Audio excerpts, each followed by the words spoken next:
पिछले कुछ समय में क्षेत्रीयतावाद और भाषावाद का जो खाई है बढ़ा है, इसको कितना सही मानते हैं आप? क्योंकि ज़्यादातर वो पूरे सब राजनीति वाले ने अपने रोटी सेकने के लिए करवाया है। जाति जनजाति में लोगों को बांटा है। आप पिछले कई वर्षों से लगातार छत्तीसगढ़ में आ रहे हैं। क्या कुछ उद्देश्य है, सनातन धर्म का प्रचार है कि इसके पीछे कुछ कारण है जिनको आप पूरा करने के लिए यहाँ आ रहे हैं? कैसे कि हम रामानंदाचार्य है ना, हिंदू धर्म का धर्मगुरु है, तो मेरा धर्म, मेरी संस्कृति, मेरे हिंदू लोग बचने चाहिए और उत्तम से उत्तम भक्ति संप्रदाय का प्रचार करवा के। छत्तीसगढ़ और छत्तीसगढ़ के लोगों के बारे में आपके क्या विचार है? क्या कुछ अलग है अगर बात करें तो अन्य राज्यों से? ऐसे कुछ नहीं, इधर के लोग जो है वो लोगों का भी कल्याण होना चाहिए। इधर ज़्यादा आदिवासी भाग है और अज्ञान के वजह से जो ईसाई मिशनरी को जो फंस रहे वो फंसने नहीं चाहिए। भोले भाले लोग हैं। भगवान का भजन क्या होता है? क्या घंटों तक बैठ के भगवान के सामने ध्यान करना, माला घुमाना, ये भजन है? क्योंकि आजकल इतनी व्यस्तता बढ़ गई है कि लोग समझ नहीं निकाल पा रहे हैं। हाँ, देखिए, आपका मन है ना, ये मन को साफ सुथरा करने के लिए ये भजन है। घंटों घंटों भक्ति करने की जरूरत नहीं। आप जियो और दूसरों को जीवन दो। हाँ, इसका मूल क्या है अगर हम आपसे जानना चाहेंगे? इस वाक्य का मूल क्या है और आपके ध्यान में कैसे है कि इसको मुझे फैलाना है? कैसे है कि आप जियो और दूसरों को जीवन दो। जियो इसका अर्थ खुद का प्रपंच करना, ये उसका मूल नहीं है।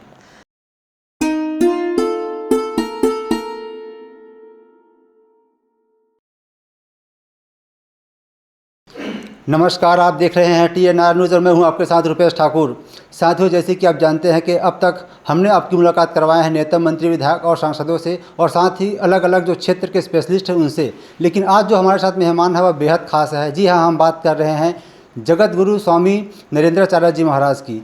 आज हमारे साथ वही मेहमान हैं। आपका बहुत स्वागत है। वैसे जो सनातन धर्म में श्रद्धा रखते हैं, आपके बारे में जानते समझते हैं, लेकिन फिर भी से कौन है स्वामी जगत गुरु नरेंद्राचार्य जी महाराज? हम जगत गुरु रामानंदाचार्य नरेंद्राचार्य है। हमारा मूल पीठ जो है वो वाराणसी में पंचगंगा घाट पे है। हमारे भगवान आद्य जगत गुरु रामानंदाचार्य 1300 में पैदा हुए और उन्होंने विशिष्टाद्वैत सिद्धांत के ऊपर अध्यात्म और भक्ति जोड़ दी और मानवता में उन्होंने काम किया।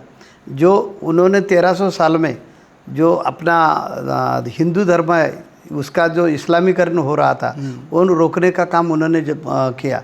वही गद्दी पर हम उनके उत्तराधिकारी हैं। वैसे हमारे 3 पीठ है। मूल पीठ है वाराणसी में, दूसरा पीठ है चित्रकूट में तुलसी पीठ में, यानी जगत गुरु रामानंदाचार्य रामभद्राचार्य, वो मेरे गुरु भाई है। और तीसरा पीठ है दक्षिण भारत के लिए जगत गुरु रामानंदाचार्य दक्षिण पीठ नानीधाम, उसके हम आचार्य हैं, पीठाधीश्वर है। हमारा नाम है जगत गुरु रामानंदाचार्य नरेंद्राचार्य जी। और हमारे भगवान आद्य जगत गुरु रामानंदाचार्य जी ने सिखाया है कि हर व्यक्ति में भगवान है, हर व्यक्ति भगवान का स्वरूप है। इसी कारण ये हमारे रामानंदाचार्य संप्रदाय में जाति विशेष को कुछ महत्व नहीं है। जात पात पूछे न कोई, जो हरि का भजन करे वो हरि का होई, ऐसा हमारा सिद्धांत है। वो सिद्धांत पर हम चलते हैं और उसमें हमारे अनेक गतिविधियाँ हैं। शिक्षा का काम करते हैं, शिक्षा में काम करते हैं। जिनको खून की ज़रूरत पड़ती है, किडनी फेल्योर है, ब्लड कैंसर है, सिकल सेल नाम का बीमारी है, थैलेसेमिया नाम की बीमारी है, ऐसे पेशेंट को बहुत रक्त की आवश्यकता पड़ती है, खून की आवश्यकता पड़ती है। हर 15 दिन में वो खून उनको लगता है। ऐसे रुग्णों को हर साल हम कम से कम 1 लाख रक्त बोतल देते हैं। कैंप लेकर 15 दिन में कैंप लेते हैं और रक्त बोतल उनका पुरवठा करते हैं, बिना मूल्य करते हैं। अभी 4 जनवरी से 19 जनवरी 2025 में, अभी ये जनवरी महीना में हमने ऐसा ही कैंप लिया था। हर साल लेते हैं, कम से कम 1 लाख रक्त बोतल देते हैं। तो ये साल में जनवरी में 1,36,272 बोतलों का हमने वितरण किया। और ये thalassaemia, sickle cell, kidney failure ऐसे रुग्णों को मुफ्त में उपलब्ध करवाया। गवर्नमेंट के जो रक्तपेढ़िया उनको दे दिया। दूसरी हमारी एक गतिविधियाँ चलती है ब्लड इन नीड। जो रुग्णों को ब्लड की ज़रूरत पड़ेगी उनको तुरंत जाकर, उन्होंने हमारे से संपर्क करवाया कि तुरंत जाकर उनको ब्लड देने का, उसको हम बोलते हैं ब्लड इन नीड। उससे कम से कम साल में 25,000 तक लोगों को ब्लड बिना मूल्य दिया जाता है। उसके पश्चात हम लोगों को बताया है कि आदमी गुजर गया कि उनकी बॉडी मत जालो। जी, इस पर आएंगे सर, हम इस पर आएंगे महाराज जी। क्या आपके अंदर बचपन से ही अध्यात्म की ओर आने का झुकाव रहा है, या फिर आपके जीवन में ऐसा कुछ महान महापुरुष है उसके बाद अब इस कैसे है कि हमारी जो माँ थी वो माँ दत्त महाराज की भक्ति थी, और उसकी वजह से हमें ये भक्ति का छंद लग गया, और उनके माध्यम से हम हमारे समर्थ सदगुरु काडसिद्धेश महाराज गुरु महाराज थे महाराष्ट्र के, उन्होंने हमें ये मार्ग में ले लिया, और बाद में हमें आद्य जगतगुरु रामानंदाचार्य के गद्दी पर 21 अक्टूबर 2005 में हम उनके उत्तराधिकारी हो गए। तो मेरे कहना है कि आप जियो और दूसरों को जीवन दो, ये मेरा खुद का संदेश है, और ये संदेश के माध्यम से सब लोगों को समाज के लिए अलग अलग प्रकार के कार्य करते हैं। अभी हमने 2 अक्टूबर से 31 अक्टूबर में 1,10,276 पेड़ लगाए। एक पेड़ माँ के नाम जो नरेंद्र मोदी जी ने बताया था, वो ही संकल्प लेकर लोगों ने पेड़ लगाए, 1,10,272 पेड़ लगाए। ऐसे अनेक प्रकार की गतिविधियाँ करते हैं। हमारा कहना है कि भक्ति जो है, माला लेकर भगवान के सामने बैठे तो भक्ति नहीं होती। जड़ मोड़ों का उद्धार, गोर गरीब जो है, अनाथ लोग हैं जिनको सहायता की आवश्यकता है, उनकी सेवा करना ही भक्ति है। ये हमारा सिद्धांत जी। आप जियो और दूसरों को जीवन दो। हाँ, इसका मूल क्या है, अगर हम आपसे जानना चाहेंगे इस वाक्य का मूल क्या है, और आपके ध्यान में कैसे है कि इसको मुझे फैलाना है? कैसे है कि आप जियो और दूसरों को जीवन दो। जियो इसका अर्थ खुद का प्रपंच करना, ये उसका मूल नहीं है। इंसान का जन्म किसके लिए है कि ये चराचर में मैं ही हूँ, और मैं कैसा हूँ ये ढूंढना। तो उनका जन्म का हमारे आध्यात्मिक भाषा में बोले तो जन्म सफल हो जाता है। धर्मा माझी परम धर्म स्वस्वरूपी रहने ये स्वधर्म।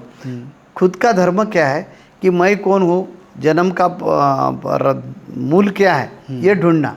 यानी आप जियो कि मैं कौन हूँ, ये चराचर में कण कण में मैं कैसा है, ये ढूंढो, और दूसरों को जीवन दो। यानी ऐसे ही उनको सक्षम बनाओ दूसरों को कि वो अपने जीवन की खोज करेगा।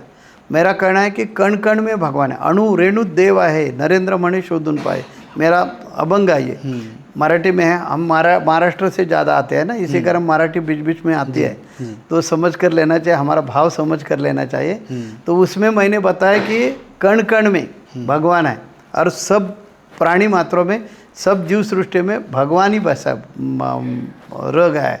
तो उनको ढूंढना, उनको ढूंढो, खुद में ढूंढो हम कैसे भगवान है, और पूरे चराचर कैसे भगवान है, ये ढूंढो। ये मेरा संदेश है जी। ऐसे धर्म परिवर्तन को लेकर लोगों के मन में ज़्यादातर ये शंका रहती है कि धर्म परिवर्तन क्या है। आपने एक नया भाव प्रकट किए हैं कि जो हमारे हिंदू धर्म के भाई बहन हैं, जो दूसरे धर्म में चले गए हैं, उन्हीं को वापसी लाना है। और अभी तक आपके माध्यम से लाखों परिवारों को लाया जा चुका है। तो 1,53,000 जी, 1,53,000 परिवार को हमने धर्म में ले लिया है। और सिर्फ लेकर छोड़ते नहीं, विधि विधान से लेते हैं उनको, क्योंकि हम आचार्य ही है। तो हम वेदों में जब बताए वैसे उनको शुद्धिकरण करवा के उनका धर्म बदलते नहीं। उनका धर्म ही हिंदू है, लेकिन वो भूले थे, भटके थे, उनको वापस हम धर्म में लेते हैं। उनका शुद्धिकरण करवा के घर, यानी घर वापसी करवा के उनको लेते हैं, और उनका शादी, रोटी बेटी ब्याह जो बनता है बोलते हैं, वो करवा के देते हैं। अभी तक 15,000 लोगों के परिवार का रोटी बेटी ब्याह करवा के दे दिया है। जो हमारे धर्म से बाहर गया था उनको शुद्धिकरण करवा के ले लिया। उनकी लड़की या उनका लड़का, और वो उन जो समाज से आते हैं, वो जाति से आते हैं, वो जाति का लड़का या लड़की, ऐसा रोटी बेटी व्यवहार करवा के उनको जुड़वा के रखते हैं हम। उसके बाद हर हफ्ते में हमारा एक सत्संग चलता है, डिजिटल सत्संग चलता है। वो सत्संग में लोगों को जुड़वाते हैं। उसके बाद त्यौहार आते हैं, हिंदू धर्म के त्यौहार आते हैं, तब उनको मिठाई देना, नए नए कपड़े देना, और उनसे तालमेल रखकर उनसे संबंध रखना। तो एक बार वो आ गए कि दूसरी बार वो जाते नहीं, ईसाई धर्म में जाते नहीं। ईसाई धर्म क्या करते हैं, अज्ञान का फायदा उठाते हैं। अज्ञान का फायदा उठाकर लोगों का धर्म परिवर्तन करता है, डराते हैं, या लोगों को अलग अलग प्रकार की समस्या रहती है ज़िंदगी में। तो ज़िंदगी में समस्या रह गई कि यीशु का नाम ले लो, आपका प्रश्न छूटेगा। हमारा कहना है, जरूरत क्या यीशु की? यीशु ये कौन है? ईश्वर का पुत्र है। हमारे हिंदू धर्म में खुद भगवान आते हैं। ईसाई धर्म जो है, ईसाई धर्म में क्या होता है, वो अपना प्रेषित भेजता है, खुद आता नहीं, प्रेषित भेजता है। मोहम्मद पैगंबर प्रेषित ही है ना उनका, तो वो दूत अपना भेजता है। ईसाई धर्म कहता है कि बच्चा भेजता है। हमारा धर्म में ऐसा नहीं, कभी वो राम बन के, कभी कृष्ण बन के खुद ही आता है और हमारे धर्म का रक्षण करता है। वैसे साधु संत भगवान के 4 प्रकार के अवतार रहते हैं। पहला अवतार जो है अंशात्मक अवतार, यानी मत्स्य अवतार, मच्छी के रूप में भगवान आ गए और उन्होंने वेद बचाए। उसके बाद वराह के रूप में आ गए। ऐसे ये जो अवतार है वो अंश अवतार है। उसके बाद आवेश अवतार है, यानी हिरण्यकशिपु का वध करने के लिए नरसिंह भगवान पैदा हो गए।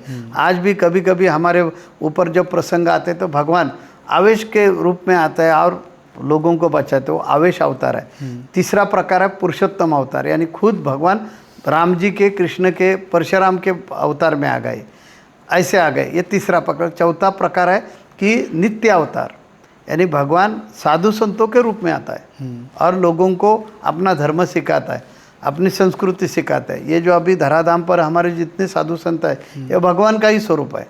तो उनसे जुड़कर रहना चाहिए, अपनी संस्कृति समझ कर लेना चाहिए। संस्कृति में जो संस्कार है, वो संस्कार इंसान को इंसान बनाता है जी। वैसे देखे तो वो प्राणी है सब। हम हाथी, जंगल का हाथी, उनको अपने वहाँ गांव में लाया और उनके ऊपर अपने संस्कार किया, तो वो हाथी भी इंसान को सपोर्ट करता है।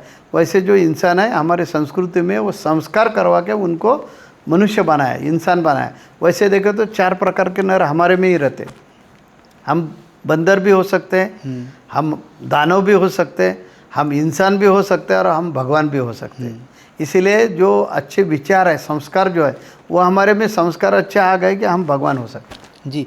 जो ये धर्म परिवर्तन का मामला है, ग्रामीण अंचल में ज़्यादा देखने को मिला है या फिर शहरी क्षेत्र में, चूँकि आप लगातार अभी अनेक जगह पे दिखाने मिलता है। ज़्यादा से पिछड़े इलाके जो है, ग्रामीण इलाके है, गरीबी इलाके है, उधर ये लोग उनको पैसा देकर, उधर पाठ्यशाला डालकर वो बच्चे, छोटे बच्चे का मत परिवर्तन करते हैं। और ये पूरे विश्व में यीशु ही एक भगवान है ऐसे बताते हैं, और बच्चों लोगों का मत परिवर्तन करता है। ये लोगों को अलग अलग प्रकार की मदद करते हैं, क्योंकि इन्होंने पूरे विश्व में ईसाई देश बनाने का, ये देखिए ईस्ट इंडिया कंपनी हमारे भारत देश में आ गई। गोवा में झामोरिन राजा जो था, वो झामोरिन राजा ने उनको प्रवेश दिया, तब कितने लोग आए, 1000-2000 समझो कंपनी के लोग आ गए।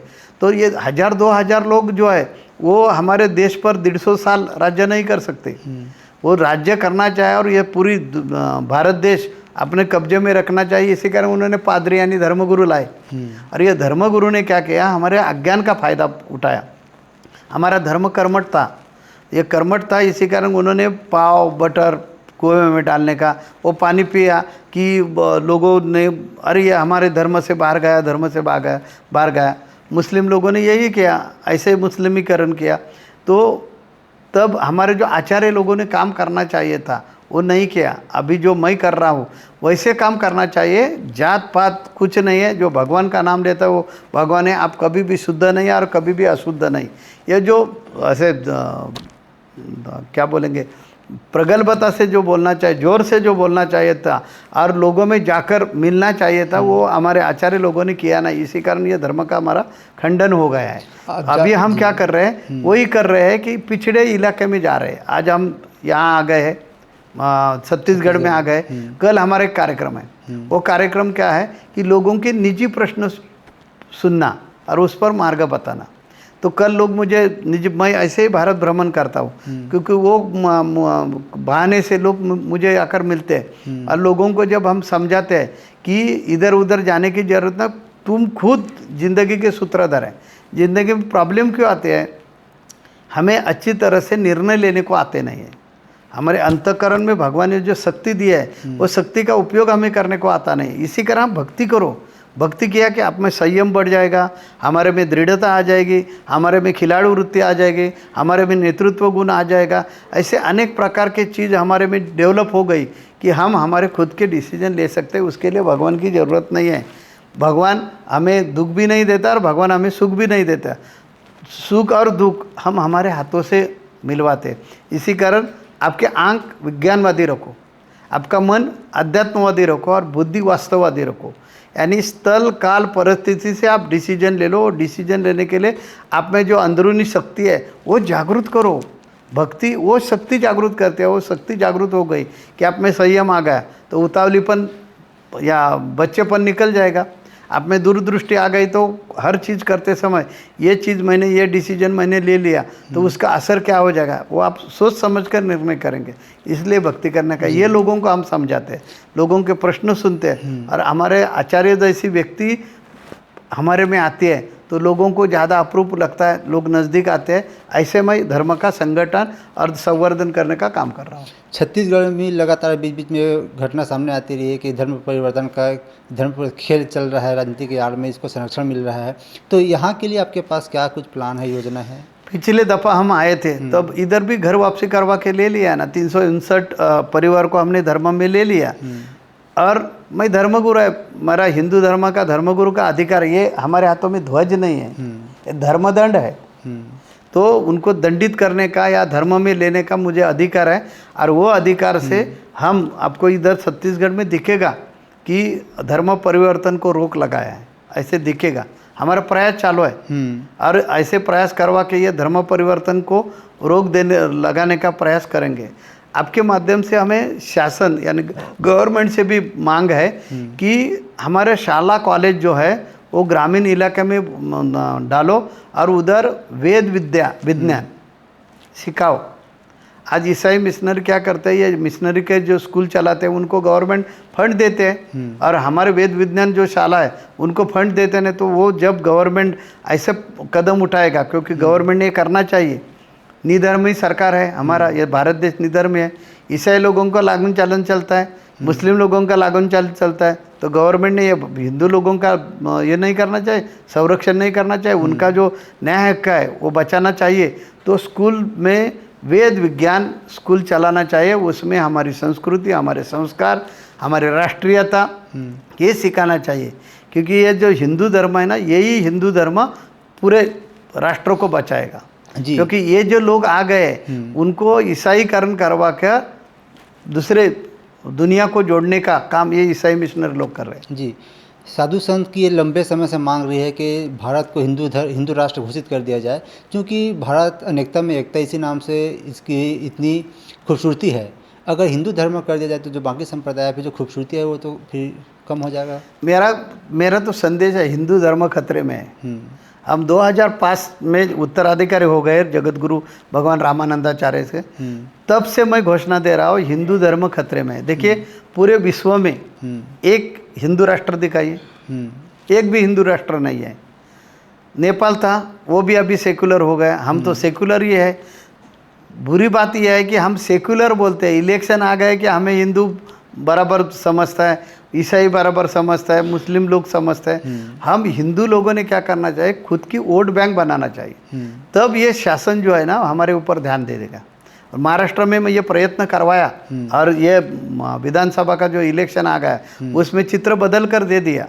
लोकसभा में जो था वो लोकसभा में जो अलग चित्र था और विधानसभा जो हमारी हो गई महाराष्ट्र की उसमें चित्र अलग दिखा ना, कि जो राष्ट्रवादी के अजीत दादा पवार है उनको भी गारंटी नहीं थी हमारी इतने सीट आ जाएगी, लेकिन वो सीट लाकर हमने दिखाया कि हमारी हिंदुओं की वोट बैंक है। और हिंदू वोट बैंक जब तक बनती नहीं है तब तक ये राजनीति वाले जैसे मुस्लिम लोगों का और ईसाई लोगों का लाड़ प्यार करते हैं वैसे हमारे तरफ नहीं देखेंगे। इसलिए एक ही उपाय है कि सब हिंदुओं में एकता हो। जब सब हिंदू एक हो जाएंगे तब हमारी वोट बैंक बन जाएगी। यानी वोट बैंक बन गई तो ये हिंदू राष्ट्र 100% घोषित हो जाएगा। तब तक नहीं होगा। हमारे बीजेपी का सरकार है, भारत देश में बहुत राज्यों में बीजेपी का सरकार है, लेकिन लांगुन चालन किसके करते हैं, ईसाई लोगों का करते हैं, मुस्लिम लोगों का करते हैं। क्यों? वोट। वास्तविक ये राज्यों में बीजेपी का सरकार है, तो ये राज्यों में मेरी मांग है मुख्यमंत्री से धर्मगुरु के नाते से कि ये हमारे छत्तीसगढ़ राज्यों में कम से कम, आप बीजेपी तो है, हिंदुत्ववादी सरकार है, हमारे हिंदुत्ववादी वोट बैंक ने आपको जीत कर दे दिया है, तो कम से कम आपके राज्यों में वेद विज्ञान स्कूल क्यों नहीं तैयार करते? ये तो मूल है, धर्म परिवर्तन का मूल यही है स्कूल। ये स्कूल में ईसाई लोग हमारे छोटे छोटे नन्हे मुन्ने बच्चों को ईसाई धर्म के बारे में जानकारी देते हैं, गलत फैमिली उनकी करवा के देते हैं, और उनके माइंड में एक बार सेट हो गया कि नहीं ईसाई धर्म ही अच्छा है, यीशु ही अच्छा है, तो ऑटोमेटिक धर्म परिवर्तन होता है। और उसको तो ये मिलता है, बढ़ोतरी मिलती है, वो स्कूल से मिलती है। इसी कारण गवर्नमेंट ने तुरंत कदम उठाना चाहिए। और बाकी लोगों को, ईसाई लोगों को आप फंड्स देते हैं स्कूल के लिए, मुस्लिम लोगों को देते हैं, उनके मदरसे को देते हैं, हमारे वेद विज्ञान शाला को क्यों नहीं देते? मुफ्त में सिखाइए ना बच्चों को। और हमारा जो विज्ञान तो रहना चाहिए, लेकिन हमारे वेद, हमारी संस्कृति क्यों नहीं सिखाते? हमारी संस्कृति में क्या ऐसा बुरा है? पूरे विश्व जो है, विश्व को बंधुत्व हमारी संस्कृति सिखाते हैं। मुस्लिम संस्कृति में, ईसाई संस्कृति में ऐसा नहीं है। तो हमारी संस्कृति विश्व बंधुत्व, शांति, प्रेम, सलोका, ये जो संस्कार है हमारी संस्कृति से सिखाए जाते हैं। तो ये संस्कृति सिखाने में शर्म की बात क्या है? गवर्नमेंट क्यों चुप बैठते हैं? गवर्नमेंट इसलिए चुप बैठते हैं कि हमारी वोट बैंक का जो प्रेशर चाहिए वो नहीं है। वो प्रेशर तैयार हो गया है कि गवर्नमेंट को भी विचार करना पड़ेगा, सोचना पड़ेगा कि ये लोगों के तरफ दुर्लक्ष्य किया तो ये लोग हमें वोट नहीं देंगे। पिछले कुछ समय में क्षेत्रीयतावाद और भाषावाद का जो खाई है बढ़ा है, इसको कितना सही मानते हैं आप? क्योंकि ज़्यादातर वो सब राजनीति वाले ने अपने रोटी सेकने के लिए करवाया है। जाति जनजाति में लोगों को बांटा है, जाति का आरक्षण आ गया है। मेरा तो प्रामाणिक मत है धर्मगुरु के नाते से कि हिंदू धर्म में अनेक प्रकार के जाति है, आरक्षण हमें चाहिए, लेकिन आर्थिक स्थिति पर दे दो। आप जो जाति जाति पर आरक्षण दे रहे हैं तो हमारे हिंदू धर्म तोड़ने का गवर्नमेंट आप काम कर रहे हैं।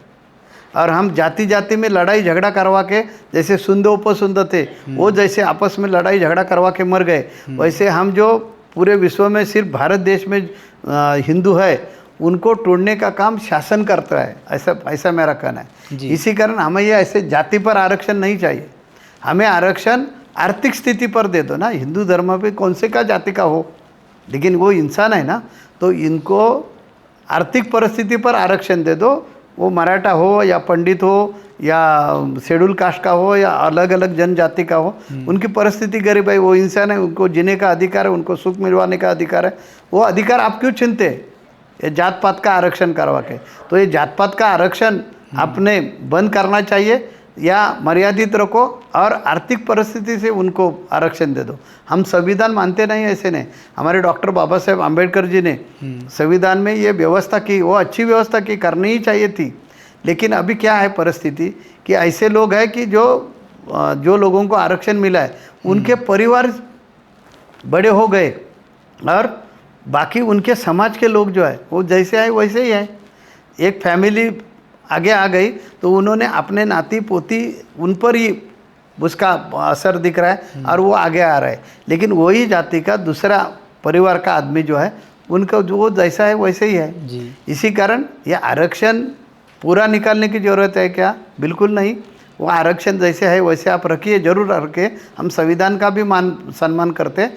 लेकिन अभी जो चालू है राजनीति वाले रोटी सेकने के लिए जो चालू कर रहा है किया है जात पात का आरक्षण, वो आरक्षण पर एक सिद्धांत के रूप से आगे जाने का है। तो मुझे लगता है आर्थिक स्थिति पर आरक्षण करो जी। आप जात पात की बात करके हिंदू धर्म जात पात की बात नहीं होनी चाहिए, लेकिन हमारा जो वेद है वो 4 वर्णों की व्यवस्था किए हैं और उसी में ये कहा गया है, क्योंकि हम सुनते हैं संत महात्मा। आप गलत बता रहे हैं जी।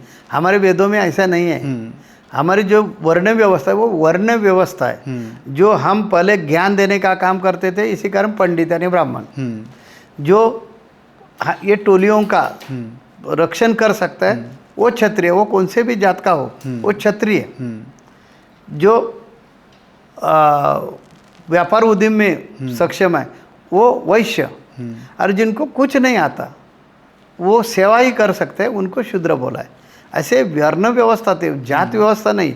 ये वर्णों ने अभी क्या किया है, जाति का रूप ले लिया है। ब्राह्मण यानी ब्राह्मण जाति के लोग, ऐसा नहीं। ब्रह्म जाने वो ब्राह्मण। जो शिवाजी महाराज के काल में ऐसे अलग अलग जाति के लोग थे, उनको सबको क्षत्रिय बोलते थे। वो क्या खुद राजपूत या मराठा ये थे, ऐसे नहीं, नाई थे, नाही भी थे, शिवा नाही जो था शिवाजी महाराज के साथ, वो पालकी में बैठ गया और बीच में पकड़ गया और उनको मार दिया विशालगढ़ में। शिवाजी महाराज जब निकल गए और सिद्धि जोहर की सैनिक उनके पीछे लगे, तो शिवाजी महाराज को बचाने के लिए सेना नहीं, मतलब शिवा नहीं, एक व्यक्ति थी, शिवाजी जैसे दिखने वाले थे, वो बैठ गया और उन्होंने शिवाजी महाराज के प्राण बचाए। तो वो नहीं थे, क्षत्रिय नहीं थे, लेकिन उनको सब लोगों को जो लड़ाई करते हैं, संरक्षण करते हैं, उनको क्षत्रिय बोला जाता था। तो हमारे जो वेद काल से जो वर्ण व्यवस्था है वो जात व्यवस्था नहीं थी जी, काम के ऊपर थी। उसके बाद कोई लोगों ने उसमें घुसाया और ये ब्राह्मण, ये क्षत्रिय, ये वैश्य और ये शूद्र, यानी 12 बलौतेदार को शूद्र समझते। वास्तविक वेदों का अभ्यास करवाया तो वेदों में ऐसे कुछ कहाँ भी लिखा नहीं। जो ब्रह्म जाने, यानी ये चराचर में जो चैतन्य रूपी शक्ति है वो हमारे में है, पूरे चराचर में ऐसे जो जानता है वो ब्राह्मण है। मनुस्मृति को एक समय आया था जब जलाया जा रहा था, और एक और बात निकल कर सामने आती है कि जो शूद्र वर्ण है उसको कथावाचन की अधिकार नहीं है। तो जो इस प्रकार की घटनाएं घट रही है तो हम सही से जानकारी को लोगों तक पहुंचा नहीं पा रहे हैं। देखिए, इस पर ही मैं काम कर रहा हूँ खुद। मैंने हिंदू धर्म के सब जातियों के बच्चों को पुरोहित बनाया है और लड़कियों को भी पुरोहित बना रहे। हमारे महाराष्ट्र में कवि कुलगुरु कालिदास संस्कृत विश्वविद्यालय गवर्नमेंट की यूनिवर्सिटी है संस्कृत की, वो यूनिवर्सिटी के हमने शाखा निर्माण करवाया और नानिज धाम में बच्चों को तेली हो, सोनार हो, नाई हो, हमारे हिंदू धर्म के ब्राह्मण हो, हिंदू धर्म के जितने जाति है उनके सब बच्चों को मैं पंडित बनाता हूँ और समाज में छोड़ देते। अभी ये साल हमारा मराठवाड़ा में एक उपपीठ है, जैसे नानिज मुख्य पीठ है वैसे मराठवाड़ा में महाराष्ट्र में उपपीठ है, उधर लड़के लोगों को भी हमने पुरोहित बनाने का शुरुआत किया। 2 साल का कोर्स रहता है और वो डिप्लोमा कोर्स हो गया कि ये बच्चे सब समाज में जाते हैं और कर्मकांड करवा कर खुद के पाँव पर भी उभे रहते हैं। हर महीना कम से कम उनको 25-30 हज़ार रुपये उनको मिलते हैं, तो उनका परिवार अच्छी तरह से चलता है। और हमारे वेदों की सेवा, हमारी संस्कृति की सेवा, हमारे धर्म की सेवा वो बच्चे से शुरू हो गई है। हमने लोगों को ये सिखाने का प्रयास कर रहे हैं कि भाई जात पात में कुछ नहीं है। और ये मैं नहीं बोल रहा हूँ, 1300 सालों में हमारे आद्य जगत गुरु रामानंदाचार्य, भगवान रामानंदाचार्य ने ये बताया, जात पात पूछे ना कोई, जो हरि का भजन करे वो हरि का हुई। हरि का भजन करने का या भगवान का भजन करने का या भगवान की प्राप्ति करने का अधिकार सिर्फ ब्राह्मण समाज को नहीं है, हिंदू धर्म के सब लोगों को वो अधिकार है और वो ही सीख हम लोगों को सिखा रहे। गौ माता को राष्ट्रमाता बनाने की ज़रूरत क्यों है, इसके पीछे क्यों पड़े हुए जो संत समाज है? कैसे कि गौ माता हमारा एक माता है, उनके गो पूरे शरीर में 33 कोटि भगवान का आश्रय निवास है और यह हमारे वेद कालों से उनको गायत्री माता के रूप में माना जाता है, उनको भगवान का स्वरूप माना जाता है और वो हमें संभालती है ना। भगवान कृष्ण का क्या था, सब गौ माता में वो रहते थे ना, वो गौ माता हमें दूध देते, हमारे पोषण करते हैं। उनके गोबर से हमारे खेती का संरक्षण होता है, उनके गोमूत्र से अनेक प्रकार रोग अभी कैंसर जो है वो कैंसर को केमो गोमूत्र का करो, कैंसर भी कम हो जाता है। जैसे एलोपैथी में गामा किरण का उपयोग करते हैं, वैसे आयुर्वेद में आप उनको गोमूत्र पिलाइए तो कैंसर कंट्रोल आता है। गोबर में ऐसी शक्ति है, ये घर का निर्जंतुनीकरण हो जाता है। ऐसे अनेक प्रकार के फायदे हैं। इस वजह से ये गौ माता जो है, और उनको हमने गायत्री माता माने हैं, तो वो गौ माता ये राष्ट्रीय माता है, ऐसे उनका सम्मान करना चाहिए। आप इतना इनका लाभ बता रहे हैं, तो क्या अध्यात्म और जो विज्ञान है दोनों को सामंजस्य करने के लिए कुछ प्रयास करें आप? हमारा प्रयास चालू है। विज्ञान गौ माता है ना, जिनको बीपी है, ब्लड प्रेशर जिनका हाई है, उन्होंने गौ माता के पास जाने का और उनको हक देने का, यानी आलिंगन देने का, उनके पीठ से ऐसे हाथ घुमाइए, एक 5-10 मिनट उनके सहवास में रहो और आपका ब्लड टेस्ट करो। आपका ब्लड प्रेशर जो है कंट्रोल में नहीं आ गया तो मुझे पूछे। इतना वैज्ञानिक ये सिद्ध हो गया। अभी पाश्चिमात्य देश के लोग ये ऐसे हग प्रकार जो है उन्होंने शुरू करवाया है। तो ऐसे अनेक प्रकार का फायदा है गौ माता से। तो ये गौ माता हमारी राष्ट्रीय माता होनी ही चाहिए, ऐसे हमारी प्राचीन काल से मांग है। जी। हमारे ये जो कामधेनु है, ये कामधेनु के बारे में बहुत, नंदिनी थी हमारी, कामधेनु थी, ऐसे अनेक गौ माता जो है हमारे, ये हमारे संस्कृति से पहले से, आज हमारी मांग नहीं है। हमारा धर्म तो सनातन है, मुसलमान धर्म हो या ईसाई धर्म हो, वो अभी का धर्म है। ये हिंदू धर्म जो सनातन धर्म है, कभी शुरू हो गया वो किसी को मालूम नहीं। तो ये धर्म के गौ माता पवित्र है, हम उनको भगवान का स्वरूप मानते हैं। इसी कारण हमारा कहना है कि हमारे देश की राष्ट्र माता होनी चाहिए। जैसे हमारी भूमाता है, जैसे हमारे राष्ट्रमाता भूमाता हम मानते हैं, वैसे हमारी गौ माता को राष्ट्रमाता का दर्जा देना चाहिए। वो हमने करवा के ले लिया ना महाराष्ट्र में। हमारे महाराष्ट्र में गौ माता को राज्य माता का दर्जा मिल गया है, वैसे पूरे भारत देश में गौ माता को राष्ट्रमाता का दर्जा मिलना चाहिए। जी, आप पिछले कई वर्षों से लगातार छत्तीसगढ़ में आ रहे हैं, क्या कुछ उद्देश्य है, सनातन धर्म का प्रचार है कि इसके पीछे कुछ कारण है जिनको आप पूरा करने के लिए यहाँ आ रहे हैं? कैसे कि हम रामानंदाचार्य है ना, हिंदू धर्म का धर्मगुरु है, तो मेरा धर्म, मेरी संस्कृति, मेरे हिंदू लोग बचने चाहिए और उत्तम से उत्तम भक्ति संप्रदाय का प्रचार करवा के आगे जाना चाहिए, तो ही जग में, पूरे विश्व में शांति आ जाएगी। ये भक्ति में ताकत है ना, रामनाम में ताकत है। लोगों में सामंजस्य पाना चाहिए, बंधुभाव चाहिए। आज देखें, यूक्रेन और रसिया युद्ध शुरू है, इजराइल और हमास युद्ध चालू है, पूरे विश्व में अनेक जगह पे ये परिस्थिति, विचित्र परिस्थिति निर्माण हो गई है। क्यों? संस्कार। हमारा भारत देश जो है वो संस्कार उनके ऊपर अच्छा है, इसी कारण हम बचे हैं। हम कभी भी जानबूझकर किसी को तकलीफ नहीं देते, हमें तकलीफ दे दी तो हम छोड़ते नहीं हैं। ये संस्कार सनातन संस्कृति क्या है। अभी देखिए, हमारे आदरणीय पंतप्रधान नरेंद्र मोदी जी ने ये जो अभी चालू था, उसमें रसिया यूक्रेन युद्ध में अमेरिका भी खींचने का प्रयत्न कर रही थी, बाकी देशों ने भी खींचने का प्रयत्न किया, लेकिन मोदी जी ने शांत चित्त से डिसीजन ले लिया और किसी में भी फंसे नहीं, किसी में भी फंसे नहीं। ये जो योगदान है ये हमारे संस्कृति का है। मोदी जी पर जो हिंदू धर्म के जो संस्कार है, उससे वो संयमित है, संतुलित है। वो कभी भी ऐसे ये नहीं करते। जैसे अमेरिका का राष्ट्राध्यक्ष ट्रम्प, इन्होंने क्या किया कि हम सम्राट है, कुछ भी करेंगे, ऐसे करवा के पूरे दुनिया का मानसिक स्वास्थ्य बिगाड़ दिया है। वैसे हमारा देश का पंतप्रधान ने नहीं किया। हमारा देश पूरे दुनिया को ये समझा रहा है कि भाई शांति से रहनी चाहिए, अपने अपने देश की प्रगति करो, और ये लड़ाई झगड़े में या लड़ाई से ये शांति नहीं आ जाएगी। लड़ाई से कोई बड़ा नहीं हो सकता, लड़ाई से कोई ख़त्म नहीं हो सकता, वो नियति की देन है जी। उन्होंने जब तय किया तब होने वाला है। ये हमारे मोदी जी जो बोलते हैं, क्यों बोलते हैं? उनके ऊपर सनातन संस्कृति के संस्कार है जी। इसी कारण सनातन संस्कृति बढ़नी चाहिए, पूरे विश्व में होनी चाहिए, ये हमारा प्रयास है।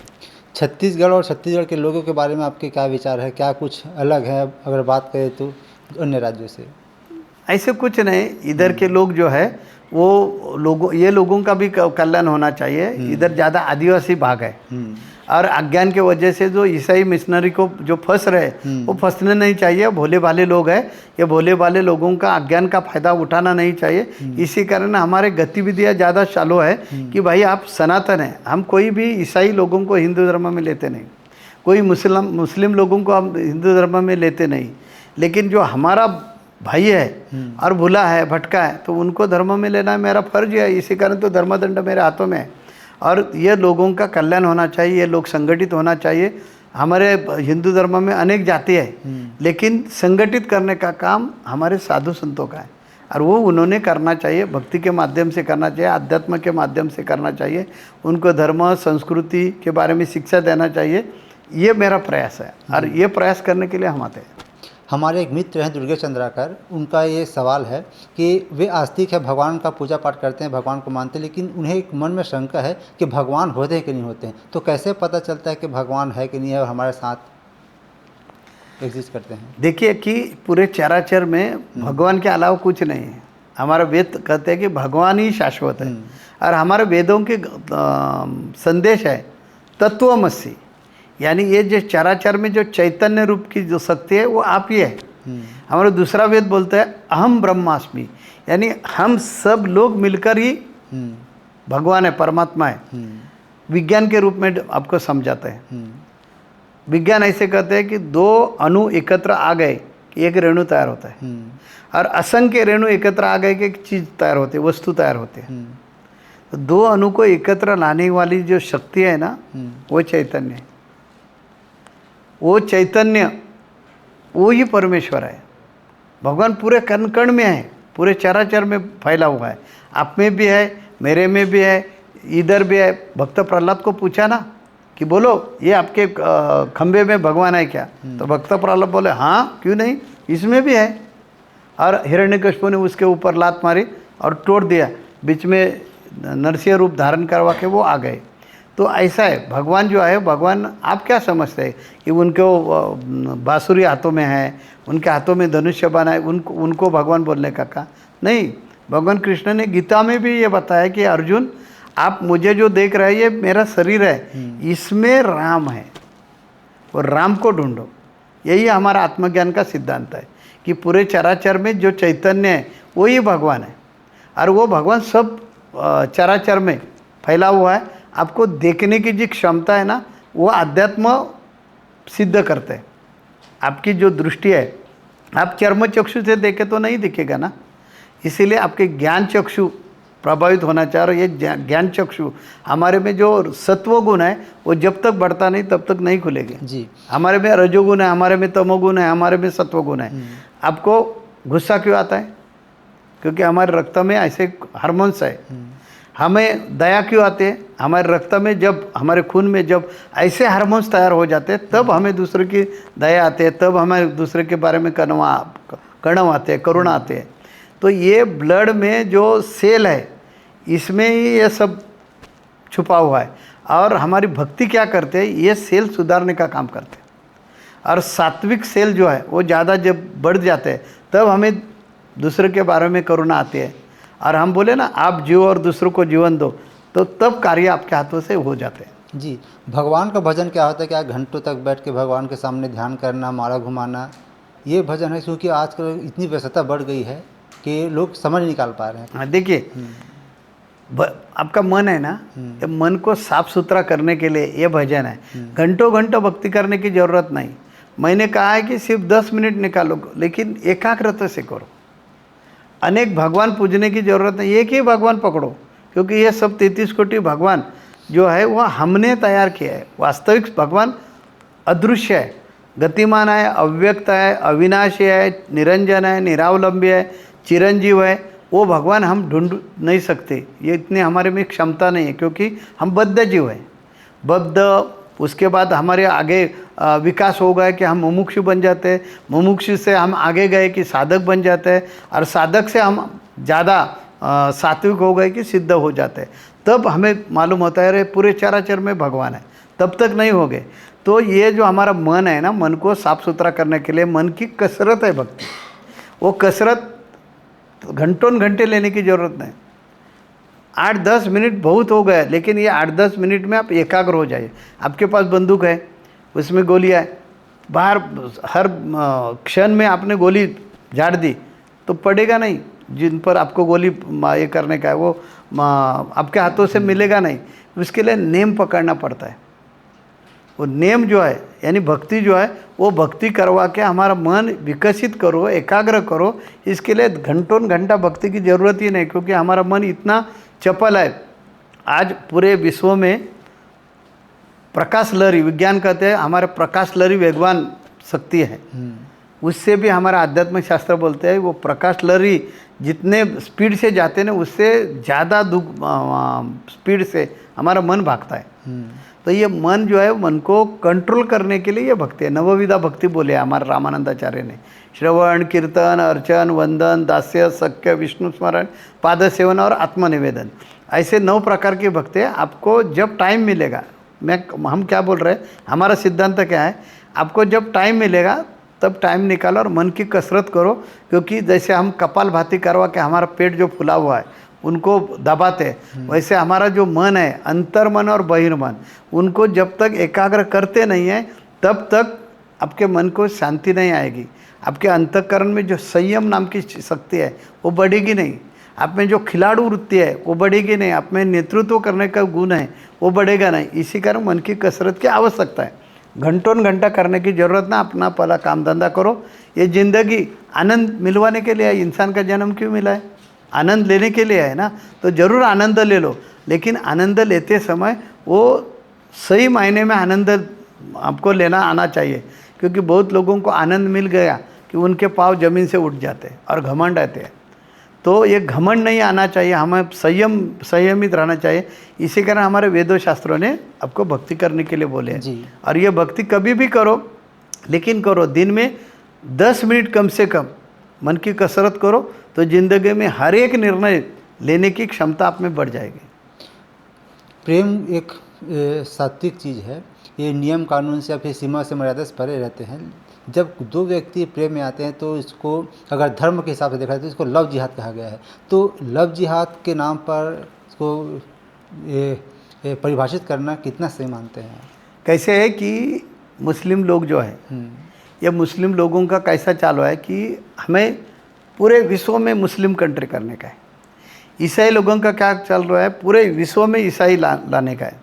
ये दोनों की चल रही लड़ाई झगड़ा, आपस में स्पर्धा लग गई और उसके बलि हम हो रहे हैं। ये मुस्लिम लोग कुछ फल देते हैं, तो आपने कभी देखा हो या आपको मालूम हुआ या आपने कभी टीवी चैनल पर वगैरह देखा तो थूक लगाते हैं और थूक लगा कर देते हैं। वैसे अभी लव जिहाद, ये लव जिहाद करने वाले जो लड़के हैं उनकी आर्थिक स्थिति देखी तो बहुत गरीब रहते हैं। तो ये लड़कियों पर शाइनिंग मारने के लिए पैसा कहाँ से लाते हैं? उनका प्यार है तो वो पैसा क्यों लेते हैं दूसरे से? उनका जो संगठन, मुस्लिमों को संगठन है, वो संगठन उनको पैसा देते हैं, उनको गाड़ी देते हैं, अच्छे अच्छे कपड़े देते हैं, गहने देते हैं, पैसा देते हैं, पॉकेट मनी देते हैं और वो लड़की पर इम्प्रेशन मारो। तो इसमें चाल जो है वो चाल धूर्त चाल है, हिंदू धर्म खत्म करने की चाल है। इसी कारण विरोध है। प्यार जो है वो प्यार में ऐसे कुछ ये नहीं रहते ना, दिमाग नहीं रहता या शाइनिंग नहीं रहती। ये बच्चे लोग उनका अभ्यास किया तो गरीब रहते हैं, गरीब घर के रहते हैं और ये अपने मुस्लिम जमात से पैसा लेते हैं और लड़की को इम्प्रेशन डालकर उनके साथ निकाह करते हैं। निकाह किया कि कानून इधर का चलता नहीं, तलाक बोले 3 दफ़ा की तलाक हो जाता है, तो इनका फ़ायदा होता है। वो लड़की से मौज मज़ा करने का, शारीरिक आनंद लेने का, और 1-2 साल हो गए कि उनको विदेश में जाएंगे।